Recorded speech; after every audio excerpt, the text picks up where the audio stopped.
زمانہ جاہلیت میں عربوں کا عقیدہ تھا کہ سورج یا چاند کو اسی وقت گرہن لگتا ہے جب کوئی اہم شخصیت پیدا ہو یا وفات پائے یا دنیا میں کوئی اہم واقعہ رونما ہو۔ نبی کریم صلی اللہ علیہ وآلہ وسلم کے عہد مبارک میں سورج گرہن لگا اور اتفاق سے اسی دن آپ کا جگر گوشہ سیدنا ابراہیم بھی وفات پا گیا، تو لوگ کہنے لگے ابراہیم کی وفات کی وجہ سے سورج کو گرہن لگا ہے۔ آپ صلی اللہ علیہ وسلم نے لوگوں کو نماز پڑھائی اور خطبہ ارشاد فرمایا۔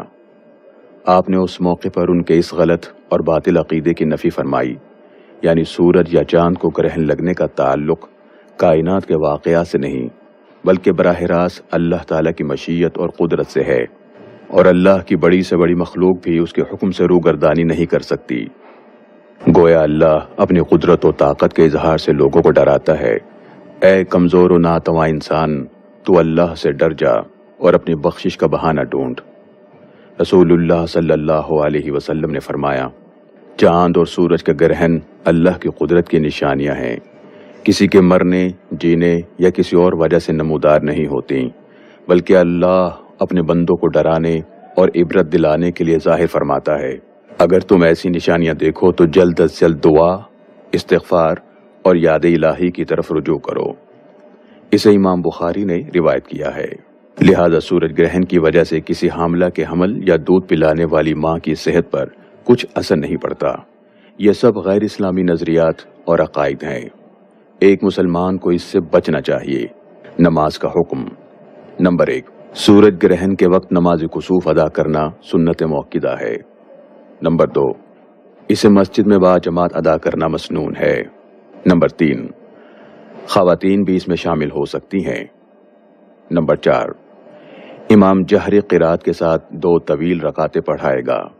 رسول اللہ صلی اللہ علیہ وسلم نے فرمایا، سورج گرہن اور چاند گرہن کسی کے مرنے یا پیدا ہونے کی وجہ سے نہیں ہوتے، بلکہ یہ تو قدرت الہی کی 2 نشانیاں ہیں۔ جب انہیں گرہن لگتے ہوئے دیکھو تو نماز کے لیے کھڑے ہو جاؤ اور اللہ سے دعائیں کرو حتیٰ کہ گرہن ختم ہو جائے۔ اسے امام بخاری نے روایت کیا ہے۔ نماز کا اعلان۔ سورج یا چاند گرہن کے وقت نماز کا اعلان کرنا مسنون ہے، البتہ اس کے لیے اذان یا اقامت نہیں ہے۔ سیدنا عبداللہ بن عمرو سے روایت ہے کہ جب سورج گرہن لگا تو آپ صلی اللہ علیہ وسلم نے ایک شخص کو اعلان کرنے کا حکم فرمایا، الصلاۃ الجامعہ، نماز جمع کرنے والی ہے، تمہیں بلا رہی ہے، جمع ہو جاؤ۔ نماز کا وقت۔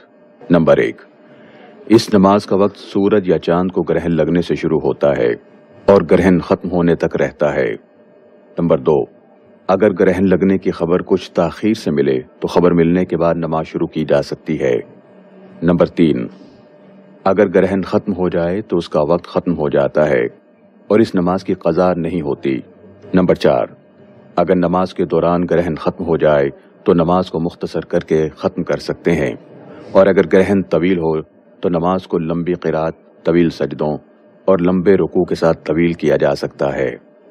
نمبر 5، نبی کریم صلی اللہ علیہ وسلم نے گرہن کی طوالت کی وجہ سے ایک رکعت میں 2 یا 3 یا 5 رکوع بھی کیے ہیں۔ اسے امام مسلم نے روایت کیا ہے۔ نمبر 6، جو امام کے ساتھ دوسری رکعت میں ملے تو وہ مبینہ طریقے کے مطابق دوسری رکعت مکمل کر کے سلام پھیرے۔ سورج گرہن کی نماز کا طریقہ۔ نمبر 1، نماز کسوف کی 2 رکعت ہیں۔ پہلی رکعت میں تکبیر تحریمہ کے بعد دعائے استفتاح پڑھنے کے بعد سورہ فاتحہ اور کوئی لمبی سورت تلاوت کی جائے گی، پھر لمبے رکوع کے بعد دوبارہ اٹھ کر قرات کی جائے گی، پھر 2 طویل سجدے کیے جائیں گے۔ نمبر 2، اگلی رکعت بھی اسی طریقے پر مکمل کی جائے گی، ایک رکعت میں 2 یا 3 رکوع کیے جا سکتے ہیں۔ نمبر 3، رکوع کے بعد قومہ کرنے کے بجائے دوبارہ قرات شروع کر دینا ایک ہی رکعت کا تسلسل ہے، لہذا اس موقع پر نئے سرے سے فاتحہ دوبارہ پڑھنے کی ضرورت نہیں، اگر پڑھ لیں تو کوئی حرج بھی نہیں۔ سیدنا عبداللہ بن عباس رضی اللہ تعالیٰ عنہما سے روایت ہے کہ نبی رحمت صلی اللہ علیہ وسلم کے زمانے میں سورج گرہن ہوا، آپ نے باجماعت 2 رکعت نماز پڑھائی، آپ نے سورہ بقرہ جتنی لمبی تلاوت کے ساتھ لمبا قیام کیا، پھر لمبا رکوع کیا، پھر رکوع سے سر اٹھا کر دوبارہ طویل تلاوت کی اور لمبا قیام کیا جو پہلے قیام سے مختصر تھا، پھر پہلے رکوع سے کم لمبا رکوع کیا، پھر قوما کر کے 2 طویل سجدے کیے، پھر کھڑے ہو کر لمبا قیام کیا، پھر 2 رکوع کیے، پھر 2 سجدے کیے جو پہلی رکعت کے سجدوں سے مختصر تھے، اور پھر تشہد پڑھ کر سلام پھیرا۔ اسے امام بخاری نے روایت کیا ہے۔ آپ صلی اللہ علیہ وسلم کی نماز کی کیفیت۔ سورج اور چاند گرہن کے موقع پر آپ صلی اللہ علیہ وسلم پریشان ہو جاتے اور گھبرا اٹھتے اور نماز پڑھتے۔ سیدہ اسما بیان کرتی ہیں کہ آپ کے زمانے میں ایک مرتبہ سورج گرہن ہوا تو آپ گھبرا گئے اور گھبراہٹ میں اہل خانہ میں سے کسی کا کرتا لے لیا۔ بعد میں چادر مبارک آپ کو پہنچائی گئی۔ سیدہ اسما بھی مسجد میں گئیں اور عورتوں کے صف میں کھڑی ہو گئیں۔ آپ نے اتنا طویل قیام کیا کہ ان کی نیت بیٹھنے کی ہو گئی، لیکن انہوں نے ادھر ادھر اپنے سے کمزور عورتوں کو کھڑے دیکھا تو وہ بھی کھڑی رہیں۔ اسے امام مسلم نے روایت کیا ہے۔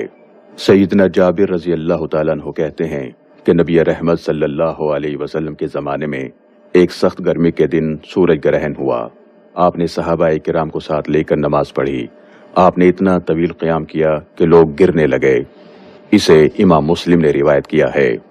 آپ کا گھبرانا اللہ کے ڈر کی وجہ سے تھا۔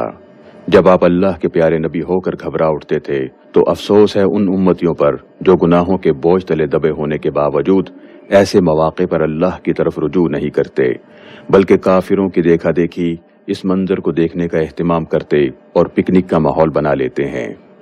سیدہ اسما کہتی ہیں کہ آپ نے اتنا لمبا قیام کیا کہ مجھے عورتوں کے صف میں کھڑے کھڑے غش آ گیا۔ میں نے برابر میں اپنی مشق سے پانی لے کر سر پر ڈالا۔ اسے امام بخاری نے روایت کیا ہے۔ محترم سامعین و ناظرین کرام، ذرا غور فرمائیے، نبی رحمت کس قدر انہماک اور اہتمام سے سورج گرہن کی نماز پڑھتے تھے۔ ہمیں بھی اس نماز کا اہتمام کرنا چاہیے۔ رسول اللہ کے پیچھے عورتیں بھی سورج گرہن کی نماز پڑھتی تھیں۔ ہمیں بھی چاہیے کہ ہم مسجد میں سورج گرہن کی نماز باجماعت کا اہتمام کریں اور ہماری عورتیں بھی ضرور مساجد میں جا کر نماز میں شامل ہوں۔ خطبہ۔ 2 طویل رکعت ادا کرنے کے بعد آپ نے صحابہ کرام کو خطبہ ارشاد فرمایا، جس میں اللہ کی حمد و ثنا بیان کی اور پھر فرمایا، سورج اور چاند اللہ کی نشانیوں میں سے 2 نشانیاں ہیں، کسی کے مرنے یا پیدا ہونے سے ان کو گرہن نہیں لگتا۔ جب تم گرہن دیکھو تو اللہ کا ذکر کرو۔ دوران نماز میں نے جنت دیکھی، اگر میں اس میں سے ایک انگور کا خوشہ لے لیتا تو تم رہتی دنیا تک اس میں سے کھاتے رہتے اور وہ ختم نہ ہوتا۔ اور میں نے دوزخ بھی دیکھی، اس سے بڑھ کر ہولناک منظر میں نے کبھی نہیں دیکھا۔ اور میں نے جہنم میں زیادہ تعداد عورتوں کی دیکھی۔ عرض کیا گیا، اے اللہ کے رسول، کیا وجہ ہے؟ عورتیں زیادہ جہنم میں کیوں ہیں؟ آپ صلی اللہ علیہ وسلم نے ارشاد فرمایا، وہ کفر کرتی ہیں۔ عرض کیا گیا، اللہ کو کفر کرتی ہیں؟ آپ نے فرمایا، وہ خاوند کی ناشکری کرتی ہیں۔ اگر تم ایک طویل مدت تک ان میں سے کسی کے ساتھ اچھائی کرتے رہو، پھر وہ اپنی مرضی کے خلاف کوئی کام دیکھے تو کہہ دیتی ہے کہ میں نے تجھ سے کبھی بھلائی نہیں دیکھی۔ اسے امام بخاری نے روایت کیا ہے۔ اس سے معلوم ہوا کہ کسی محسن کے احسان فراموشی گناہ کبیرہ ہے۔ خواتین کو اپنے خاوند کے احسانات کا شکر گزار ہونا چاہیے اور اس کی فرما برداری کے ذریعے اللہ رب العزت کی رضا حاصل کرنے کی کوشش کرنی چاہیے۔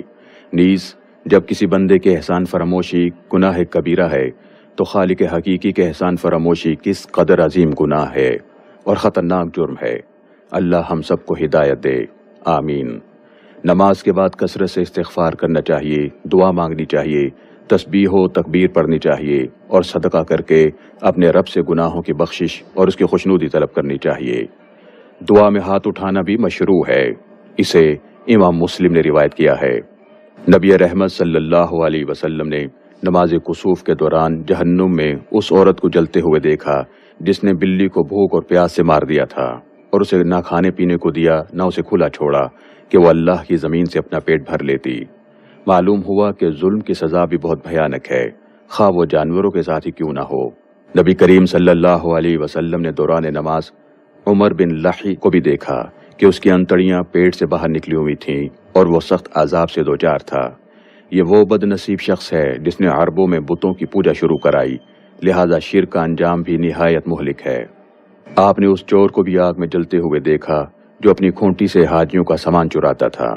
اگر حاجی دیکھ لیتا تو معذرت کر لیتا کہ غلطی سے میری کھونٹی سے مال چپک گیا، اور حاجی غافل رہتا تو اس کا سامان لے اڑتا۔ چوری بھی گناہ کبیرہ ہے اور بغیر توبہ کیے معاف نہیں ہوتا۔ اللہ تعالی ہم سب کو ان اعمال پر عمل کرنے کی توفیق عطا فرمائے، آمین۔